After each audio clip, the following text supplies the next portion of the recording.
हर हर महादेव। राधे राधे दोस्तों, कैसे हैं आप सभी। उम्मीद करते हैं आप सभी एकदम बढ़िया होंगे, खुश होंगे। भगवान भोलेनाथ की कृपा आप सभी पर हमेशा बनी रहे दोस्तों। और आप सभी को महाशिवरात्रि की ढेर सारी शुभकामनाएं। तो चलिए आप सभी को आज सुनाते हैं महाशिवरात्रि की व्रत कथा। और अगर कहानी पसंद आए दोस्तों तो वीडियो को लाइक आप सभी जरूर कर दीजिएगा। महाशिवरात्रि की जो पूजन व्रत कथा है इस प्रकार से है। एक बार चित्रभानु नामक एक शिकारी था। पशुओं की हत्या करके वह अपने कुटुंब का पेट पालता था। वह एक साहूकार का कर्जदार था, लेकिन कर्ज समय पर ना चुका सकने के कारण साहूकार क्रोधित होकर उसको शिव मठ में बंदी बना लिया। संयोग से उस दिन शिवरात्रि थी। बंदी रहते हुए शिकारी मठ में शिव संबंधी धार्मिक बातें सुनता रहा। वहीं उसने शिवरात्रि व्रत की कथा भी सुन ली।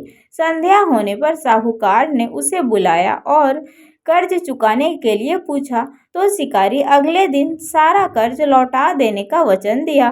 साहूकार ने उसकी बात मान ली और उसे छोड़ दिया।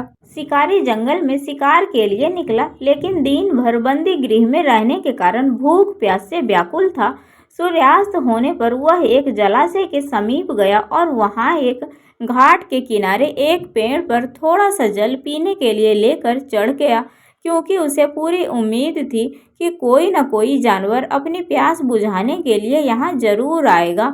वह बेल पत्र का पेड़ था और उसी पेड़ के नीचे शिवलिंग भी था, जो सूखे बेल पत्रों से ढके होने के कारण दिखाई नहीं दे रहा था। शिकारी को उसका पता न चला।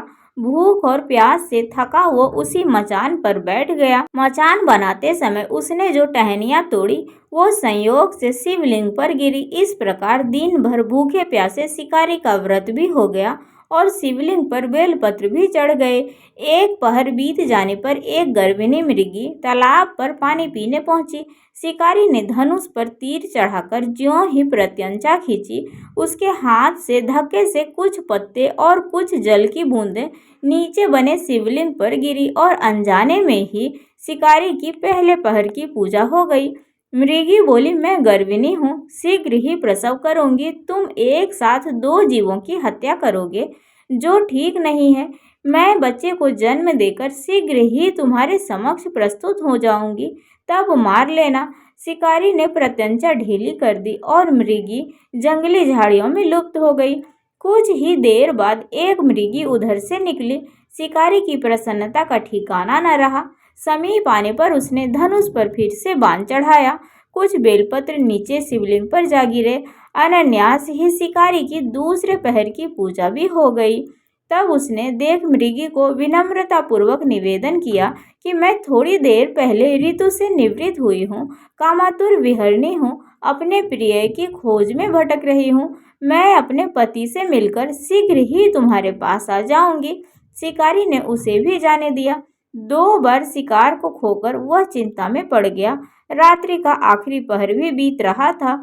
तभी एक अन्य मृगी अपने बच्चों के साथ उधर से निकली। शिकारी धनुष पर तीर चढ़ाकर छोड़ने ही वाला था कि मृगी बोली, मैं इन बच्चों को इनके पिता के हवाले कर लौट आऊंगी, तुम इस समय मुझे मत मारो। शिकारी हंसा और बोला, सामने आए शिकार को छोड़ दूं, मैं ऐसा मूर्ख नहीं। इससे पहले मैं 2 बार अपना शिकार खो चुका हूँ। मेरे बच्चे भूख प्यास से तड़प रहे होंगे। उत्तर में मृगी ने फिर से कहा, जैसे तुम्हें अपनी बच्चों की ममता सता रही है, ठीक वैसे ही मुझे भी इनकी फिक्र है। इसलिए सिर्फ बच्चों के नाम पर मैं थोड़ी देर के लिए जीवन दान मांग रही हूँ। मेरा विश्वास करो, मैं इन्हें इनके पिता के पास छोड़कर तुरंत लौटने की प्रतिज्ञा करती हूँ।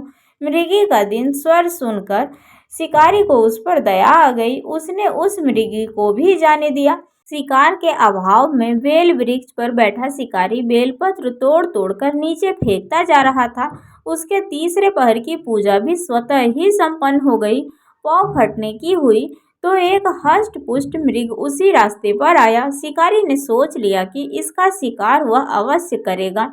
शिकारी की तनी प्रत्यंचा देखकर मृग विनीत स्वर में बोला, भाई, यदि तुमने मुझसे पूर्व आने वाली 3 मृगियों तथा छोटे छोटे बच्चों को मार डाला है, तो मुझे भी मारने में विलंब न करो, ताकि मुझे उनके वियोग के एक क्षण भी दुख न सहना पड़े। मैं उन मृगियों का पति हूँ। यदि तुमने उन्हें जीवन दान दिया है तो मुझे भी कुछ क्षण का जीवन देने की कृपा करो। मैं उनसे मिलकर तुम्हारे समक्ष उपस्थित हो जाऊंगा। मृग की बात सुनकर शिकारी ने सारी कथा मृग को सुना दी। तब मृग ने कहा, मेरी तीनों पत्नियां जिस प्रकार प्रतिज्ञाबद्ध होकर गई है वो मेरी मृत्यु से अपने धर्म का पालन नहीं कर पाएगी। अतः जैसे तुमने उन्हें विश्वास पात्र मानकर छोड़ा है मुझे भी उसी तरह जाने दो। मैं उन सब के साथ तुम्हारे सामने शीघ्र ही उपस्थित होता हूँ। उपवास, रात्रि जागरण तथा शिवलिंग पर बेलपत्र चढ़ने से शिकारी का हिंसक हृदय निर्मल हो गया। उसमें भगवत शक्ति का वास हो गया था। उसके हाथ से धनुष तथा बाण छूट गया और उसने मृग को जाने दिया। थोड़ी ही देर बाद वह सपरिवार मृग शिकारी के सामने उपस्थित हो गया ताकि वह उसका शिकार कर सके। किंतु जंगली पशुओं की ऐसी सत्यता, सात्विकता एवं सामूहिक प्रेम भावना देखकर शिकारी को बड़ी ग्लानि हुई। उसके नेत्रों से आंसुओं की धारा बहने लगी। उस मृग परिवार को न मारकर शिकारी ने अपने कठोर हृदय को जीव हिंसा से सदा के लिए हटा दिया एवं कोमल दयालु बना लिया। देवलोक से समस्त देव समाज भी इस घटना को देख रहे थे। उसके ऐसा करने पर भगवान शंकर ने प्रसन्न होकर तत्काल उसे अपने दिव्य स्वरूप का दर्शन करवाया तथा उसे सुख समृद्धि का वरदान देकर गुह नाम प्रदान किया। यही वह गुह था जिसके साथ भगवान श्री राम ने मित्रता की थी। इस प्रकार महाशिवरात्रि पूजन पौराणिक व्रत कथा की समाप्ति हुई। ओम नमः पार्वती पतिये हर हर महादेव। तो दोस्तों ये थी महाशिवरात्रि व्रत की कथा। आप सभी को कैसी लगी? अच्छी लगी हो तो वीडियो को लाइक आप सभी जरूर कर दीजिएगा। चैनल पर जो भी नए आते हैं सब्सक्राइब, कमेंट, शेयर भी कर दीजिएगा दोस्तों। और महाशिवरात्रि की आप सभी को फिर से ढेर सारी शुभकामनाएं। और महाशिवरात्रि की कथा भी हमें अवश्य सुननी चाहिए। तो चलिए दोस्तों मिलते हैं अगले वीडियो में। राधे राधे, हर हर महादेव।